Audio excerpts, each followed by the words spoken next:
Hey there. Today's podcast is all about trip planning for Walt Disney World and what it's like to create a service that helps people to tackle that huge challenge. Shannon Albert is here, and you're listening to the Tomorrow Society podcast.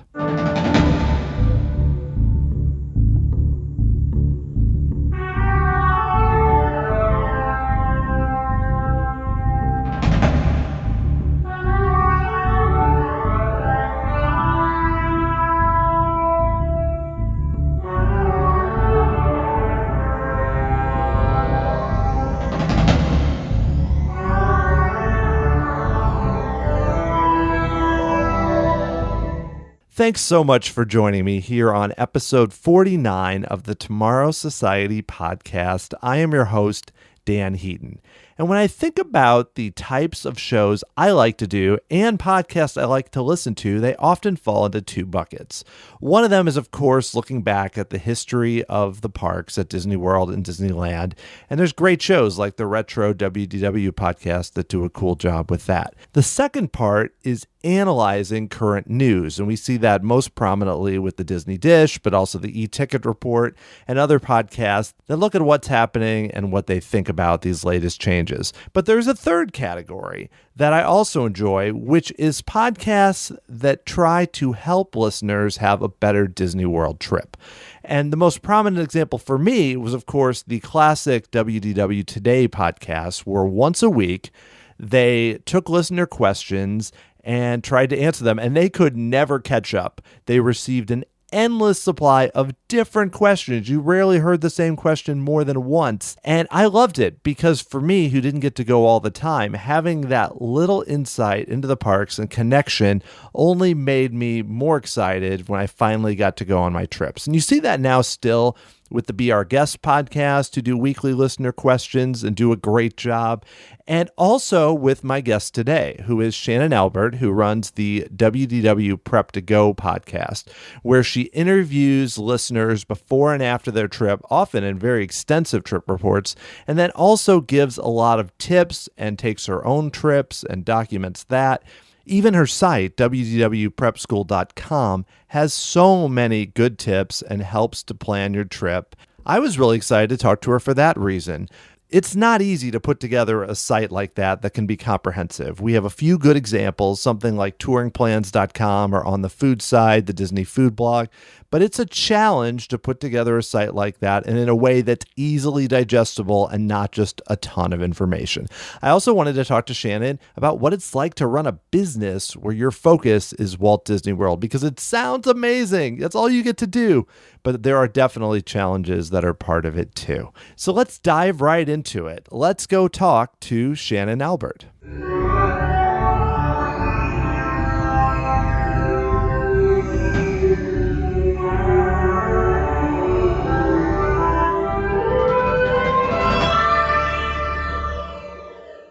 I want to start by talking about how you got started doing WDW Prep School. So what made you decide originally to start the site?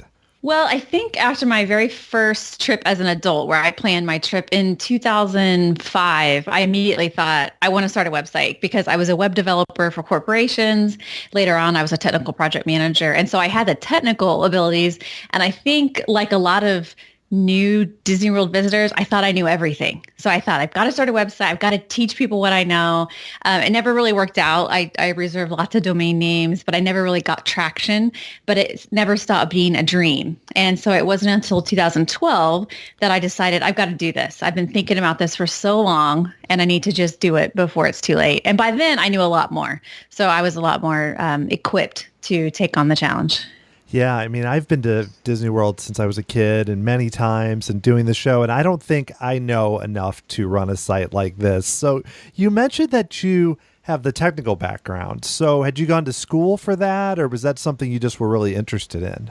Yeah, I started programming in fourth grade, and back then it was a keyboard I think it was called a TRS-80 from Radio Shack. It was plugged into a black and white TV, and all my programs were recorded to cassette tape. So these were back in the olden days. By the time I got to college, I studied computer information systems. So that was my degree. And from there, the internet became a big thing. So I taught myself web development. Yeah. So the technical, I think when people start websites, the technical barriers sometimes seem the most daunting, but that was not an obstacle for me. So, that was the easy part. Yeah, because there's so many people out there that are using the most, myself included, pretty straightforward website, templates and such. And luckily my wife is a designer, so she helps a lot. But that had to be a huge benefit. How important do you think that was in terms of not just getting it started, but in terms of being able to kind of grow and expand the site? It was hugely beneficial, especially at the beginning. At the beginning, I did everything myself 100%. So I had to manage the finances, the taxes. I did the programming, the designing, the podcast, the answering every email, design, like everything was just me. And so the fact that the technical part wasn't an obstacle meant that I could focus on some of those other things that weren't necessarily my strength. However, as businesses grow, as websites grow, the role of the owner changes. And so now I don't do programming anymore, and I have programmers that do that sort of stuff, but it was definitely beneficial at the beginning. So you mentioned that you went in 2005, and that was really what drove it with your family. Did you go as a kid? Was this something, because a lot of people that are now owning or operating sites, like, they have stories about how they went every summer and it was kind of a thing for them. Was that the case for you, or was it more as an adult when you went with family? Well, so I did go twice as a kid. The only time I ever went on an airplane was to go to Disney World, once in third grade and once in ninth grade. But it didn't leave a huge impression on me because my dad didn't like it at all. And we had 3-day tickets and only used 2. We stayed off site. I wasn't part of the planning, which I think is pretty normal, for kids in my generation. We weren't as involved in our parents' decisions as kids nowadays are. And so I just didn't really have an attachment to it. Like, I liked it, but I wasn't sort of obsessed. What got me wanting to go was in 2005, my daughter was 10, and I thought, oh, we need to do this before she gets to be a teenager and, while she's still a little girl. I had no plans to keep going. I had no idea it'd be more than a one-time trip. Actually, I was so overwhelmed by the planning. I emailed somebody who ran I can't remember if it was a website or a travel agency. I said, I'm overwhelmed. Can I pay you to do this for me? And she replied, I still have the email. She replied with a link to tourguidemike.com and said, you need to go read this site. He has all the planning information. So I did. I signed up, and that is where it all began for the planning obsession side of things. Yeah, it's amazing how much, and that was then. I mean, now it's a completely different animal as far as planning everything. So I can't imagine going in like that because, when I've gone with my kids, my oldest daughter's 9, I already have a lot of that background. When you went that first time, because obviously you said it connected so strongly with you, what was it about it? I mean, beyond the planning, when you were there that really got you to want to even have the idea of doing the site? What hit you so strongly on that trip? Yeah, I think, for a lot of us, Disney World is an obsession, but I think it's for different reasons. And, I have friends that I go with who have been many times, and we all have different reasons why we want to go. The planning is definitely the thing I love the most. Absolutely. And it's like a part-time job, when you're planning your own trip and you get really into it. So I do really love the planning, but it's also, I don't know, the logistics of it. Obviously, it's super fun. I feel like for analytical minds like mine, there is a lot to sort of analyze. There's a lot of data. Does the dining plan make sense? What's the most efficient way to tour the parks? Like, I just feel like there's a little something for everybody, depending on how your brain works. So it was kind of all of that. That makes sense. And that's one of the reasons why it's so popular, especially after so many years. So, you started the site. How long did you do it before you realized, okay, or made the decision to do it full time rather than as something on the side with another job? Yeah. So when I started it, my daughter was getting ready to graduate high school. And I thought, okay, I'm really upset about this, about her leaving. And I need to focus on something else besides making her feel bad that she's growing up. And so I thought I'm going to do this thing. But I did have a full-time job. I was a VP at Citigroup. And I started the site in my spare time. And that was in May 2012. And by May 2013, it had started to gain traction, not enough to pay a full-time salary, but it was showing promise. So I quit my corporate job to focus on it full-time. Pretty much ever since then, I've been going, going, going, going. So within 2 months, I had an ebook. A month after that, I launched the podcast. Then I launched some other sites that don't exist now, and I've created a membership site. So it's been kind of a steady, work ever since May 2013. Wow. Yeah, because I know there's so many people that are doing sites on the side. It's tough to give up that kind of job. I mean, how challenging were those days after, VP at Citigroup? I mean, that's a pretty high position. Was it a challenge the first, however long, few months, a year to really get going? I mean, just personally, not just as much with business. I could write a book on how challenging it is on an emotional level to start a business. I didn't anticipate it, and I'm not sure I could do it again. I worked 70 hours a week until a few months ago for 6 years. And it was exhausting and unhealthy, but it is probably the reason that the growth was able to take place. Financially, very difficult. I did not make money for 3 years. And, I had to go to Disney World. It's part of my job. And when you're not making money and you're trying to go to Disney World several times a year, so there was a lot of debt that was racked up. And so, that's an issue. So yeah, I don't usually talk publicly about the struggles because people don't want to hear about how difficult your Disney World job is, but there's a reason that a lot of people don't do it full time. It's just a part-time hobby because it is very difficult. But once you get through the first few years and you get some traction, it gets a lot easier. I can understand that because as somebody myself, I'm just doing this podcast on my website as a hobby and such. And I already feel kind of pressure internally to, I want to grow it and do that, but it's completely different as if it was the job. So I understand. And having been to Disney World, I mean, like you said, especially if you want to go and you want to test out this restaurant or go stay at this resort, it costs a lot. So that's a lot of that's not just your personal money, that's a business expense. So I can completely understand that. But I mean, what made you kind of decide to stick it out and really start to succeed and make it viable? It's just a passion for so long that when I started to see it working and being able to use so many, I had just kind of random skill sets. Like, I don't necessarily think I'm a great podcaster, but I have a real passion for podcasts. And, that was going so well. I'm not the best designer, but I can design. So it was really fun to design graphics. So just being able to do so many creative outlets to teach people how to do something that I love, which it was just so rewarding. And the consistent growth and progress made me think this is something I could really probably do. And if I just keep going, then I'll finally get to where it can be a viable full-time job. So I was just very obsessed. If you have to ask if you can do it, the answer is no. You just have to be so obsessed that you don't listen to anybody else. You just go, and eventually, hopefully it'll work out. And like you said, you didn't make money for 3 years. If you had really thought of it as I must make X in the first year, you would have stopped. But I mean, you talked about how it was in your head for a while. I know it's changed over the years, but how much did what it became, how different was that from kind of your original thoughts for what it would be? What it has become is what I dreamt it would be. I just did not fully appreciate the road that it would take to get there. That makes sense because it is no way to know. It's no way to know how it would be. But I mean, because there's so many Disney sites and travel agencies and such, but obviously you've been able to build this really strong following. So what do you think is one of the reasons that are some of the main reasons you've been able to eventually kind of do so well with the site and with the podcast?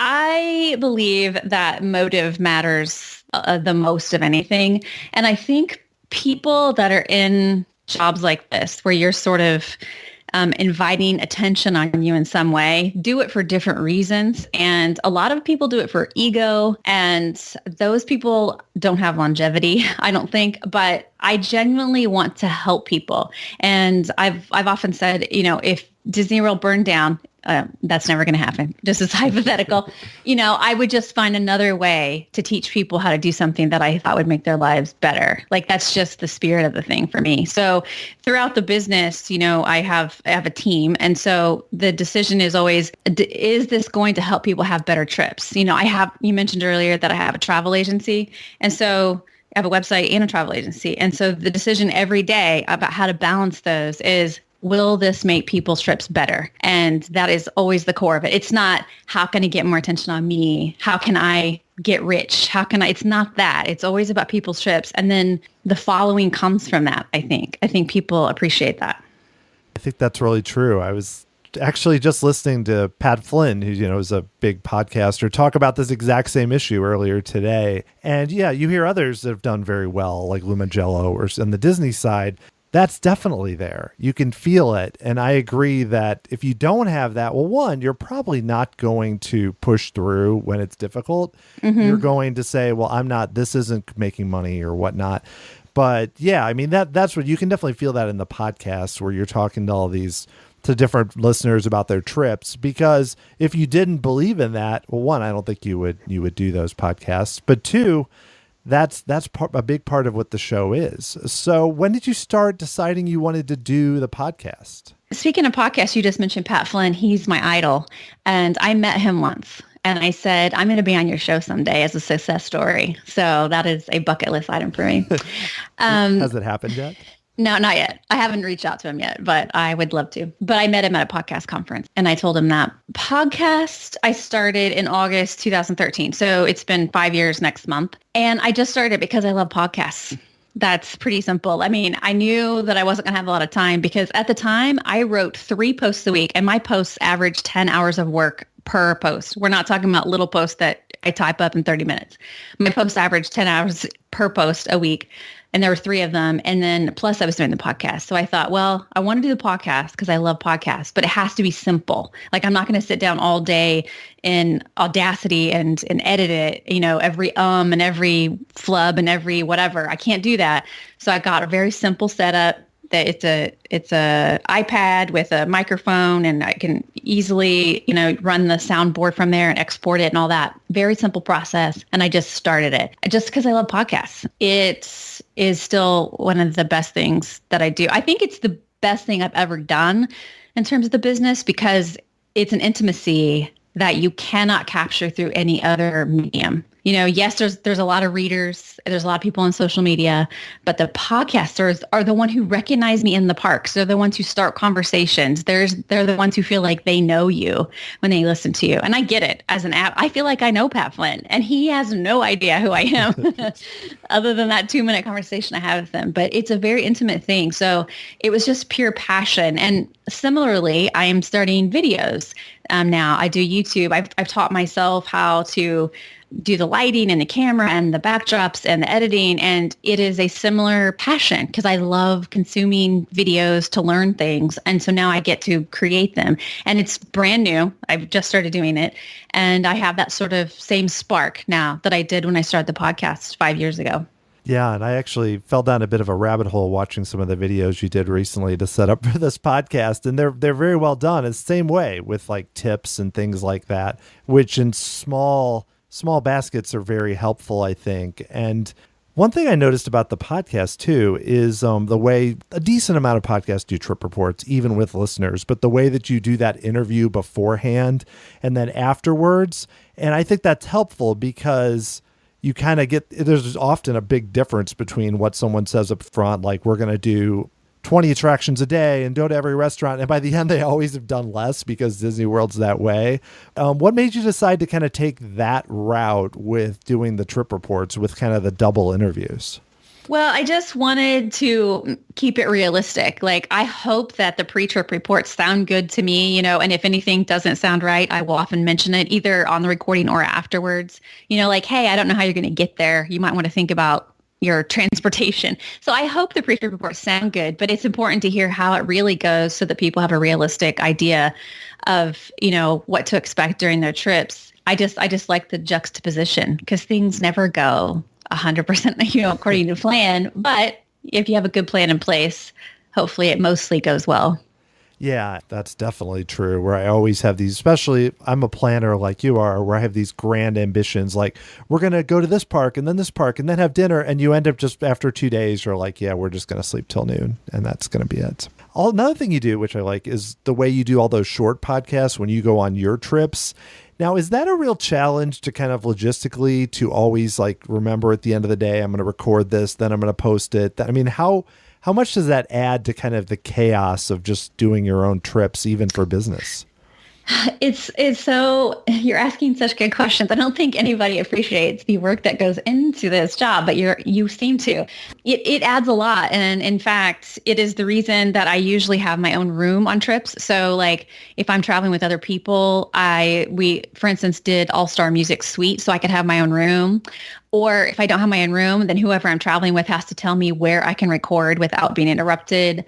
It's tiring, because Disney World days are long. So when you have to sit down and record, and I really don't like listening back to myself where I'm like, oh my God, I'm so tired. Like that doesn't sound good. So I have to really think about that. And I don't think I was very successful at it on my last trip because at the end of the day, I was doing very quick updates that weren't very thorough. And so what I did for this trip, I leave Wednesday, is I got a lavalier mic. So I'm going to try to record during the day as I go, which will require editing as opposed to those sort of raw updates where I just record and upload. This lavalier mic will require me to edit a bit, but I'll be by myself and I'll have a little bit more freedom to do that. So it is a lot of extra work. But I think it's worth it, especially because I can edit them together afterwards and people can hear it all in one swoop if they want to. And one of the reasons I asked is I did not do what you did by posting every day. But the last time I did our family trip, I was like out on our little balcony recording each night. And it came out okay. But I was just thinking like that was difficult. And you had like all the extra steps of maybe editing and doing all that. And I was like, I don't know how I could even possibly do that. So I'm impressed that, and doing it in the parks, if you can swing it, is I have not tried to do, I've a little bit here and there, but not like a whole podcast. That is ambitious, but I think with the right mic, like you said, I think it could work.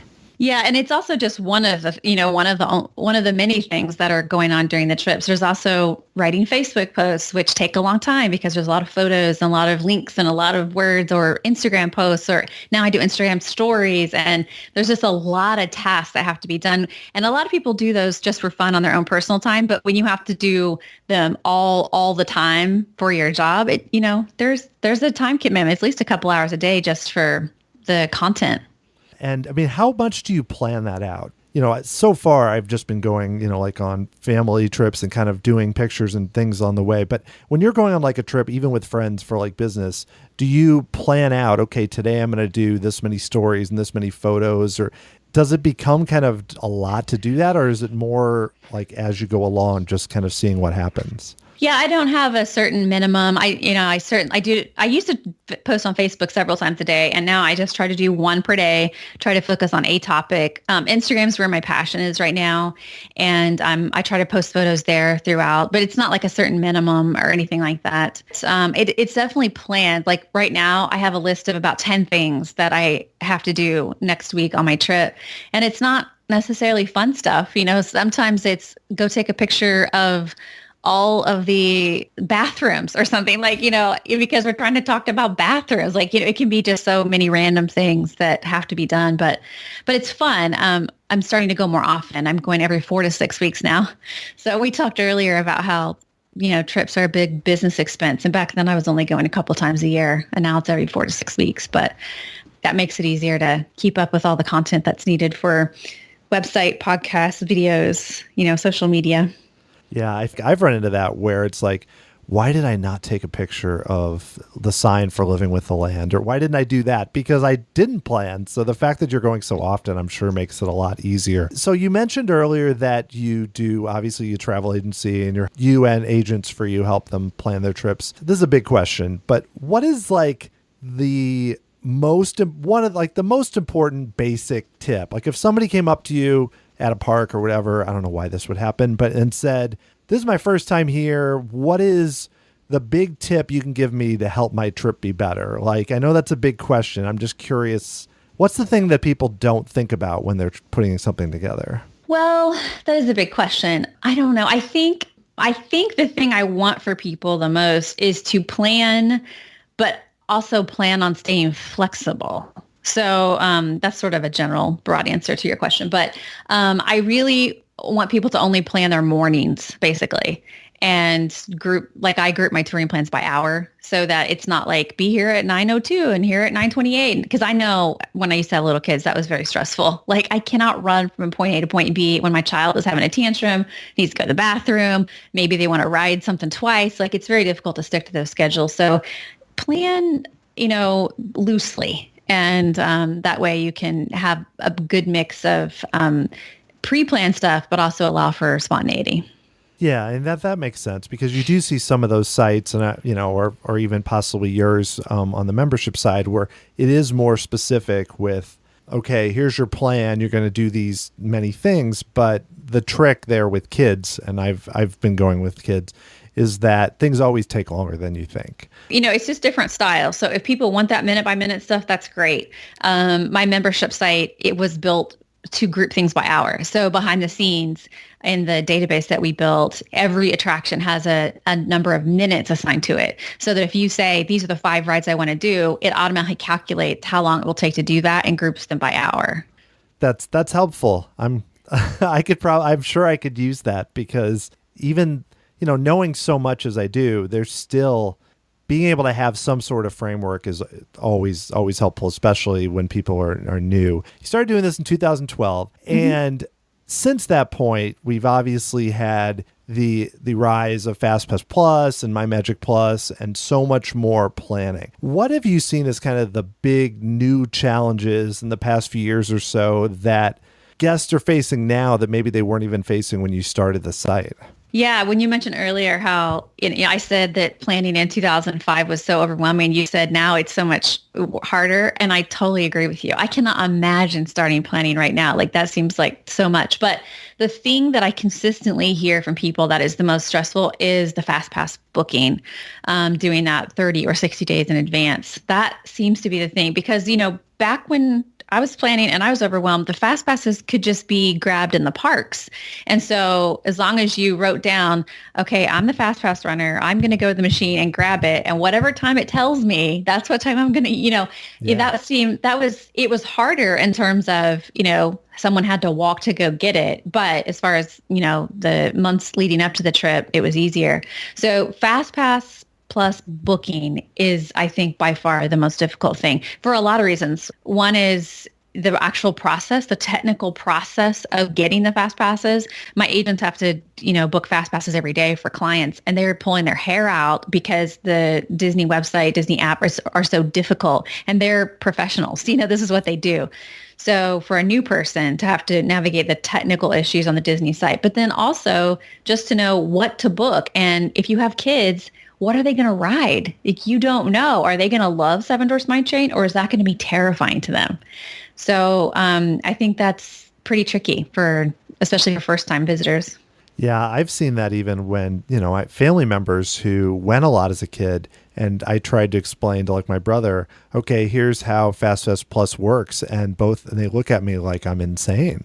And I'm like, nope, I'm just giving the 5-minute overview. So I can't imagine, being an agent, especially working with possibly a first-time guest or someone who hasn't been since 1995 or whatever, what it would be like. Because, it's hard enough just doing it for myself or for talking to people I know. That's a big job you're doing. It's a big job, but when I think the advent of the whole My Disney Experience thing, the technical thing has played it to my favor because my background is technical. So the technical stuff is not that difficult for me. And that is pretty easy for me to do and explain. So I think that's been sort of one of the secrets to the growth is just being able to sort of get a handle on that and teach other people how it works. And that's a great point because in one sense, the complexities can be challenging for guests, but there can be real benefits. Like for me, I think after I'd gone a few times since Fast Plus Was started, I started to figure out, oh, there's ways you can really maximize this with the app and refresh, especially when they got the app where you could do it and the refreshing and different tools. So I'm imagining that for a site like yours and with agents, that if they give the right tips, people can really do great things, even in a crowded day, which is huge. Yeah. And, the more you teach people and the smarter they feel, the better it is. That's why I like the quick tips at the end of the podcast, because people walk away thinking, yeah, I'm smarter now. Like they figured out something. It takes a while to get a handle on all that stuff. For sure. So I wanted to ask you a bit, you have a business relationship, indirectly, but as a travel agency with Disney, and you're doing a podcast, but obviously I can tell from talking with you and from the show that you're also a big fan of the parks. Is it ever tricky to balance that, where when you go and you're going for business, you're also a guest? How is it navigating that? Because I have no insight into that. So I'm just curious, as a travel agent who also enjoys going to the parks. Yeah, it is. It's definitely a job now. I used to go just as a visitor, a fan, and it's definitely a job now. It is not where I would probably go on my free time because it's work. Yeah. But it's a fun job, obviously. It's definitely work now where it didn't used to be, but it's work I love.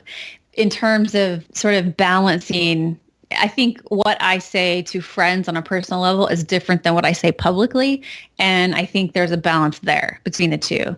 For instance, there's a couple of resorts I'm not a huge fan of, but I don't bash them harshly publicly because I don't think people who have trips planned there need to hear that and to have, their trips ruined by hearing me being super negative. But I do tend to focus on the things I love as opposed to the things I dislike. So, I may not like Hotel X, but I really like Y. So let me tell you why. And then, someone might just choose to stay at the better option. But the sort of negativity versus positivity is a balance for sure. Yeah, and that makes total sense because obviously, like you mentioned earlier, your goals for what you're doing is to help people. I don't know if it helps people to say, well, if you stay at that resort, the transportation isn't as good to if you want to go here and, maybe you need a bigger room or whatnot, something constructive, but it doesn't really help to just say, wow, that's bad. That's terrible. Yeah. And if you do say that, that might be the only hotel that was available or that they could afford, and it's still going to be fine. Like there's no Disney World resort that they're going to stay at that their trip's going to be ruined. It's just that some are better than others, in my opinion. And so it's a delicate balance. I've had people say to me in real life, why don't you say that publicly? And because it doesn't do anyone any good. So you just have to sort of be careful. I do anyway. I don't look at that as being somehow, not genuine or something. You're still providing a helpful service to somebody and telling them what's great. So you mentioned, you don't visit much when it's not work. When you go, I know you've probably gone a few times with family over the years. Do you still do that? Are you able to kind of unplug at all if you've ever done that? I don't. I go with family. My kids come with me about once a year or so, which sounds like a lot to most people, but when you're going 8 to 10 times a year, right. once isn't that often. They go about once a year with me. And my daughter, the only hotel I haven't stayed at is the Grand Floridian, and that's been my daughter's bucket list. So she's coming with me to do that in December. But it's definitely mom's job now, And so when they go, it's a lot of, when people have social media presence, they are terrible in real life. And that is such a delicate balance. When I'm going with friends, it always has to be people that know my job. And I'm not trying to be rude. I'm not trying to ignore you, but there's a lot of pictures to be taken. There's a lot of stuff that has to be posted. And it's really hard to be a good human in real life and also have an online presence. So I don't tend to take my kids because that's what their view of me is just me, down my phone or on my computer, recording podcasts, that kind of stuff. So, I like for them to be involved sometimes so that they're connected to my work, a little bit, but it's not all the time. They're not coming with me all the time. Also, they're big, they're not little kids that I can just tote around and tell them where to go anymore. Well, yeah, you mentioned that I think your daughter was 10 when you first went around then. So yeah, if I can do the math, I mean, she's well in her 20s now. So that's a She different situation. she is. She's a college graduate who's getting married. Oh So my gosh. things are a little different now. Yeah. You can't just tell her, hey, we're going to go on this ride no matter what. No, when she was in college, I did a mom-daughter trip with her every May, and she could pick the place, and she really likes beaches. So we would go to like Mexico, Puerto Rico, and then I'd always tack on a weekend at Disney World. And so during college, that was sort of how she got in little visits. But the primary location, the beach, was her choice. So we sort of combined our two preferences. No, that's good. And it's good that you did something different too, because like you mentioned, then you're able to actually go to the beach and relax. And not that Disney World's a bad place at all, but if you're going there on work more, it's not going to be the same thing. So have you ever considered moving? I mean, especially because you mentioned, that she's getting married and is older. Have you considered moving to Orlando or even to Anaheim at some point to kind of be close to where your job is? I have definitely considered Orlando. Most recently, I've really looked at getting a second home there because my kids are here. We're in the Dallas-Fort Worth area in Texas, and, they're big. So this is, they have lives here, and I don't really want to leave them. But I did think about getting a second home so I could just keep my stuff there and, not have to pack my luggage every time. But when I did the math, it is cheaper for me to stay at Pop Century once a month than it is to have my own place. That includes like utilities, and I'd have to have my own car and all that kind of stuff. So I've spent years considering it, but right now I'm just going to stay at Pop Century, and that for about all my solo trips anyway, I'm going to stay at Pop Century, and that's a better decision right now, I think. Well, yeah, because you're not paying for utilities and like you said, and anything else. And even if you tried to have a house and use Uber, probably wouldn't work that well, I would guess. So I know we're kind of winding down a bit here, but we haven't really talked about, you mentioned things you really like at the parks. So I had put together kind of a small group of kind of rapid fire questions, if you're game, where I just quick thoughts on things you like about the parks. Or does that sound okay? Okay, let's do it. Okay, great. Which resort is a hidden gem that more people should consider when they go to Disney World? Coronado Springs. Interesting. If this is rapid fire, do you want me to just answer, or do you want me to elaborate? Probably just answer, because I always try to do this and I end up having discussion. So let's, so yeah, just a quick answer. And if you want to give a brief little snippet, that's great. But yeah, just quick rapid fire answer off the top of your head. So that's great. Okay. What popular attraction at Disney World just doesn't click as much with you? Carousel of Progress, which is popular amongst fans, I would say, does not click with me. I'm going to have to not say anything. If you had a free day at Disney World that did not involve work, where would you go? What would you do? With all the restaurants in Disney Springs, I'd be definitely spending some time eating there. And I don't think I spend enough time in the pools and just sort of relaxing. So maybe pool time and trying out more restaurants in Disney Springs. Well, that's funny. That leads into the next one, which is, what is your favorite restaurant at Disney Springs? Probably the Boathouse, but there's a lot of good ones. Yeah, I think that's a popular one. I have not eaten there, partially due to going with kids and then the price, but I know it sounds good. Okay, a couple more. So not considering Galaxy's Edge, what is another thing coming to Disney World that you're really excited about? I'm really excited about the Tron coaster. Me too, especially because I have not been to Shanghai. So that's exciting. Okay, last thing, simple question. What is your favorite attraction at any Disney park? Favorite attraction is Expedition Everest, because I think it's the best themed and fun. But ask me again in a couple of years, and that might be different, because as you get older, those G-forces get harder to take. That backward section never bothered me until the last few years. And I come out of it like, whoa, and I agree, it's great. I just hope they can fix the Yeti at some point, because I wrote it the year that he actually worked, and it was something. You think you like it now. I don't know if you were there then. It was something to see at the beginning.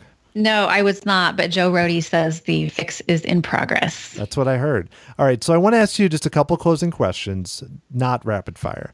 So you've been able to grow your site and podcast into a business. It's a very crowded marketplace. If some other creators, either Disney or not, are trying to do that, what is your advice that you would give to someone who's trying to build either a podcast or something into a business? I think you have to figure out, I waited a long time to create my site because I was intimidated because there's so many, sites already, but you have to figure out what your niche is. And so for instance, for me, the niche is depth. Like no one spends an average of 10 or 12 hours per article. Like I don't think. And so that is the niche that I've sort of carved out, and with always the spirit of teaching. Always, always, always, and everything I do, and a little fun along the way. So everybody has to figure out what their thing is. And, maybe you're a foodie and, you can do a really great review of foods or something, but you have to figure out what your specific voice is, or you won't stand out in the very crowded field. That's great advice. So speaking of kind of what you're doing, do you have any big current projects you're doing right now at WDW Prep School that either just got released or in the works? I always have so many. I just met with the district sales manager. Every agency has a district sales manager that they report to who works for Disney. And I just met with him, and he's shocked at the growth, fast growth. And I was telling him about upcoming plans, and he said, "Are you going to get burnt out?" And I said, "I have been doing this for 6 years, this pace. I hope to offer more information about other destinations, because I think that people that are interested in Disney World also naturally are interested in some other things, that are Disney related, or, things like Universal. So sort of expanding the destinations a bit. I hope to launch a merch shop by the end of the year. And we're just working on some upgrades behind the scenes to make sure things work better. Well, that sounds great. And yeah, with the sort of confirmation from Universal, they're going to build another park. I think that resort's only going to become a bigger deal along with Disney's. So expanding that way sounds like a great idea. And the better Disney does, the better Universal does, because you have more people in town to see Disney stuff who run over to Universal. So it's in their interest to keep growing and accommodating the increase in Disney guests. So yeah, and I think we're really going to see that with Galaxy's Edge and the 50th anniversary and everything coming on both sides. If anyone can afford it, it's going to be great. Absolutely. I know. That is true. All right. Well, if anyone wants to connect with you or learn more about WDW Prep School, where's the best place they should go online? Well, so www.prepschool.com, or you can search WDW Prep School on any social media and you'll find me. Well, great, Shannon. This was really fun. I now feel much smarter about a lot of things. So this is good. That is a great compliment. Well, thanks so much for doing the podcast. No problem. Thanks for having me. Well, that was cool. I hope you enjoyed learning a bit more about Shannon and how WDWPrepSchool.com came together. And if you'd like to help this show continue to come together, you can go to tomorrowsociety.com/support and find out about a few different ways that you can help to support the show. I have one big mission for you this week, though, which is if you listen to this show on Apple Podcasts or through another podcast source, if you could subscribe to the show, that would be really helpful. And it goes beyond the benefit to you, which is you're able to find out about the podcast right when they're released. But it also helps more listeners to find the show, which is super crucial to keep bringing in great guests like Shannon. In 2 weeks, I will be talking with Lou Prosperi, who is the author of several books about Imagineering, including his latest book, The Imagineering Process, which came out a bit earlier this year. If you'd like to stay in touch with me, you can always go to tomorrowsociety.com and send me an email, dan@tomorrowsociety.com. You can follow me on Twitter at TomorrowSOC or Facebook or Instagram at Tomorrow Society. The Tomorrow Society podcast is hosted, produced, and edited by Dan Heaton. The music for this podcast is written by Adam Hookey and performed by the Sophisticated Babies. Thanks again to all of you for the great feedback. It really makes it more fun to do the show when I'm hearing from you and connecting with listeners. I can't overstate how important it is, and thank you for all the great feedback. And I will be back talking with you again very soon.